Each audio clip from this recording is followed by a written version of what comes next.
Yes, it does have a very big meaning for me. I've had 4 terrible years, as most of people know. Sir Cliff Richard isn't just a singer. He's a living chapter of British music history. For more than 6 decades, his voice has echoed through concert halls, living rooms, and car radios across the world. But at 84, the man once known for boundless energy and boyish charm is speaking more openly than ever about time, mortality, and what may come next. Born Harry Roger Webb in Lucknow, India, in 1940, his life began far from the screaming fans and flashing cameras. After Indian independence, his family left everything behind and sailed to England, starting over in modest circumstances. It was there, as a teenager with a cheap guitar and a love for skiffle, that Harry began chasing something bigger. By 1958, he had reinvented himself as Cliff Richard, fronting a band that would soon become the Shadows. When Move It exploded onto the charts, even John Lennon would later call it Britain's first real rock and roll record. A star was born. Through the late 50s and early 60s, Cliff was marketed as Britain's answer to Elvis Presley. Sharp suits, serious expression, electric stage presence. But unlike many of his peers, he didn't fade. He evolved.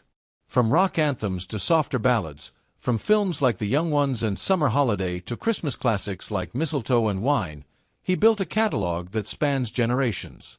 With over 250 million records sold and chart hits in 6 consecutive decades, his legacy is unmatched in British pop. Yet behind the success was sacrifice. At just 21, Cliff made a heartbreaking decision. He chose career over marriage, ending a serious relationship because he believed fame demanded everything. "Showbiz is in my blood," he once wrote. That choice defined his life. There would be romances, including a highly publicized relationship with tennis champion Sue Barker, but marriage never came. Cliff often said commitment deserved his whole heart, and he could never divide it between family life and the stage. Personal loss marked him deeply. His father died when Cliff was only 20, never seeing the knighthood or the global fame that followed. His mother's long battle with Alzheimer's was another painful chapter. And in 2016, he endured both the death of his sister and a very public legal ordeal that shook his reputation, though he was ultimately cleared. Through it all, he leaned on faith, close friendships, and the music that had always carried him forward. Now, at 84, he speaks with disarming honesty. Touring is harder, he admits. Some mornings he wakes up unsure if his voice will cooperate. And in a moment that stunned fans, he said plainly, "I might be dead next year, so I don't even think about it anymore." It wasn't despair, it was acceptance. A man who has lived fully acknowledging the reality none of us escape. Still, the spark remains.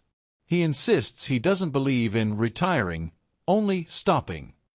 Stopping means he could always come back. It means the door is never fully closed.